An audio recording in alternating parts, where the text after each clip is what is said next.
Welcome to the Lips and Language podcast. My name is Cola, where we talk about life, love, and language. Remember to subscribe, like, and share. Let's get into today's topic. Let's talk about perfectionism and how it's one of the hardest things that I've had to let go of. And when I say let go of, I mean I'm still on the journey of releasing it, or just not even releasing it, but using it in its best ways. When we start focusing on the right things, when we start focusing on the things where we will see gratification from, the things where we're meant to be and meant to be doing, um, sometimes we get into this habit of trying to make everything perfect. We want the videos to be perfect before we post it. We want the job to be perfect before we accept it. We want the relationship to be perfect before we get married or do any of that. Perfectionism truly ruins so many things because it's like we're seeking greater than we are actually meant to be. And when I say that, I mean the only person who was ever perfect on this earth was Jesus. And we say all the time that we're not meant to be perfect. He did not create us to be perfect beings. And so when we get into a state of perfectionism and we're trying to perfect everything we do, sometimes we get into the space of anxiety or frustration because it's not working the way we want, or it is just not moving the way that we expected it to be. And that creates a whole thing around mental health. That creates a whole crumbling, if you will, sometimes when it comes to mental health, because we put so much pressure on ourselves. We are expected to be perfect. Now, society sometimes will treat us as if we need to be perfect, but that's based off of us acting perfect in the first place, right? Like, society expects from you what you give out. And so if you give out that you a lazy bum, you don't like to work, you don't like to do anything, okay, society's going to expect that from you. And then when you do start working and stuff, they'll be like, wow, like, okay. But when you work in a way that everything has to be perfect, people start expecting, oh, this is amazing. And so when you do anything that is like contrary to that, it almost feels like you let people down. But the real thing is, us as people, we have to learn that perfectionism is not always helpful. It works when it works, and when it doesn't, it is just disastrous. For me, perfectionism has put me in places where I am so focused on getting this one thing done that I don't breathe for anything else. I don't let up for anything else. I don't do anything else until that's done. Well, it causes a lack of sleep. It causes inconsistent routines. It can cause me to have tunnel vision. And so I've been learning over the last 2 years. First, I had to identify that I I really thrive with perfectionism. I really thrive on being a high achiever. I didn't actually know that about myself. Cause for me, in certain ways, I'm like, oh, well, I do this differently and I do that differently, right? Like, some people are really good at organizing. And you would think that people who keep things super clean or super organized, yes, they love things to be perfect. But I'm a little bit in between. Whereas I'm cool with a little chaos and mess, right? But when it comes to this thing called perfectionism, when I get a task done, I really want to see it through. And I really want to see it done to the best of its ability. And so because of that, it puts a lot of weight on me. Because of that, it puts a lot of pressure on me to do more than sometimes I'm even capable of doing. And it would be okay if when I didn't succeed, I'm like, okay, well, I tried. No, I am the type where I have to succeed. And when I don't, I get frustrated. And all this cause is just mental anguish. And so I want to talk about perfectionism today because I'm like, I know I'm not the only person going through it. I know I'm not the only person dealing with trying to be perfect. And yes, a lot of it is from my childhood when parents raise you, they're like, why did you get this wrong? Why didn't you do this better? Why didn't you do that better? And it's not to put blame on them. It's just because that seed was sown, it became something that grew, that I for myself internalized. Well, why don't I do this better? Well, why do I keep this messy? Why do I do things in this way? And I self-examine a lot because of it. And because I self-examine, I self-edit. And when I self-edit, means that things that could have been done, like building YouTube channels sooner and all the other things, I don't do, or I didn't do, because I'm like, well, I don't have the right equipment, or I don't have the right background, or I don't have the right look, or whatever it is, right? It caused me to stop and think, and it almost caused me to be paralyzed in the fear of the what if, because I'm like, what if it doesn't go right? What if I mess it up? What if it is not just how it needs to be?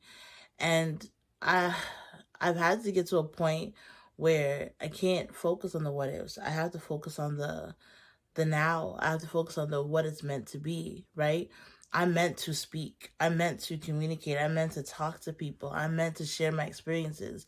I'm meant to have these conversations. And sometimes we get frustrated over, we want millions of people to watch it, and that will happen one day. But until that day, I'm grateful for the one who watches it. Thank you. I'm grateful for the two, the three, the four. I'm grateful for whatever it is, because I know that I'm putting out a product. I'm putting out a conversation that I love having, number one.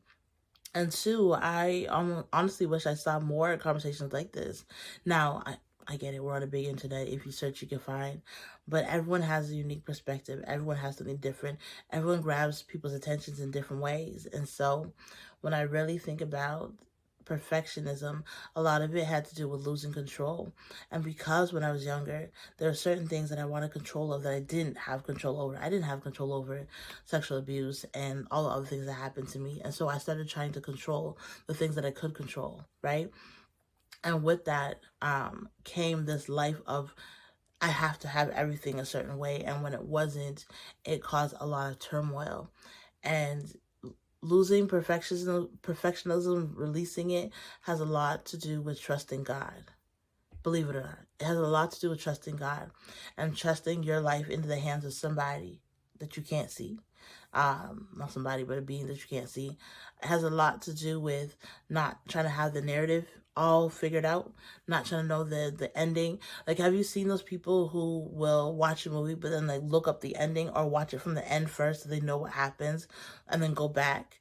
Yeah, that's a part of perfectionism, because you want to control the narrative, or you want to know what's going to happen first.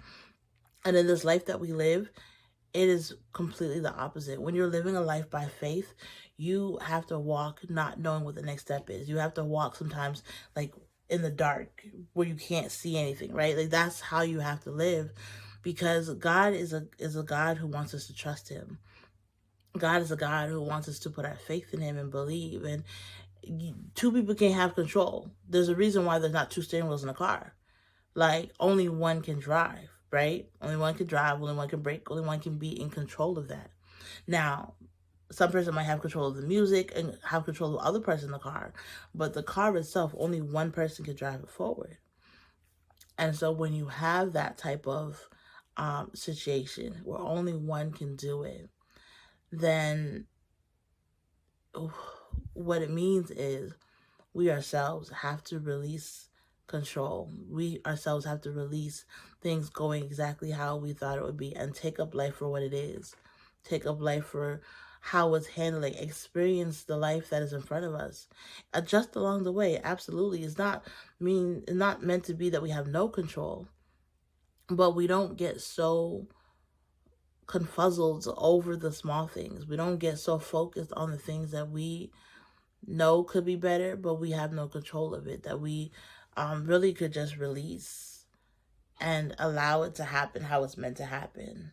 Allow life to be what it's meant to be. Along the way, yes, self-edit, you know, making sure you're not speaking out of turn, and you're not speaking the horrible things and all those other things. Those are important. When it comes to perfectionism, that's what keeps a lot of people stuck. I know it kept me stuck for a while, is the perfection, wanting to be a certain weight, wanting to be a certain like having a certain amount of intelligence, wanting to have a certain diploma, like all those things are holding people back from being who they were meant to be, called to be, and a person that like society could really, really benefit from. I think that's the thing. People don't realize that society needs you. They need me. They need people like us to speak up and to talk. And not just talk, but to do the things that others won't. To be the bold that other people don't want to be. As long as we let perfectionism run our lives, we lose no matter what. We lose. And so my prayer has been not to take the perfectionism away, but to use it in the spaces that is needed, that's necessary. Because it's a skill to want to do something to its excellence. But that needs to be over, like, when it comes to running a business event or things like that. Like, it needs to be used in a very specific way where its skill in itself can shine, right? You don't want to lose perfectionism, but you want to use it in a way that is not going to drive you mad. You want to use it in a way that is not going to truly have you sitting up all night, just like so paralyzed that you like, I don't know what to do next. You want it to be the thing that drives you forward, the driving force. And until then, we just got to keep self editing until we get it to be where we need it to be. Like, there really is no other way that perfectionism can work unless we're using it in a skilled environment for something that can move us forward, something that can help us in our future. So perfectionism, as I said, it is something that, and if you don't know what perfectionism is, then maybe this conversation isn't for you, but essentially it's wanting things to be a specific way, wanting to have control of everything, needing the outcome to be in a very specific way, and really not taking anything less than that, like being like that's what it is and there's nothing else for that. And when it's so rigid and there's no flexibility, sometimes I've lost opportunities. Sometimes I've lost, or not even the opportunities, the lesson that I was supposed to learn in it. Or something could have been so simple and I overcomplicated it. And instead of enjoying the journey, I got frustrated by the journey. And frustration and stress leads to more pressure on the body, pressure on the mind, pressure on your hormones. And that's when you start to feel anxious and worried and all these other things that impact your body. And so, yeah, learn from perfectionism. It is a great thing in the right circumstances, and it is a horrible thing in every other circumstance. Ask God to help you self edit. Ask Him to help you use it in the right way. And yeah, release everything else because it is not helping you move forward. It is not helping you in your relationships. It is actually harming your relationships. You control the narrative of your story in many ways. In other ways, God controls the narrative of your story, but you still have a choice. You still have an opinion, and you still can do so much better than where you were. We are constantly moving forward. We are never perfect, and we'll constantly be learning together. And that's the beauty of life, is that we don't have to have everything figured out. We really can learn as we go and grow in huge ways. So that's all I got today. Have an amazing day. And if nobody else has told you, I love you. Talk soon.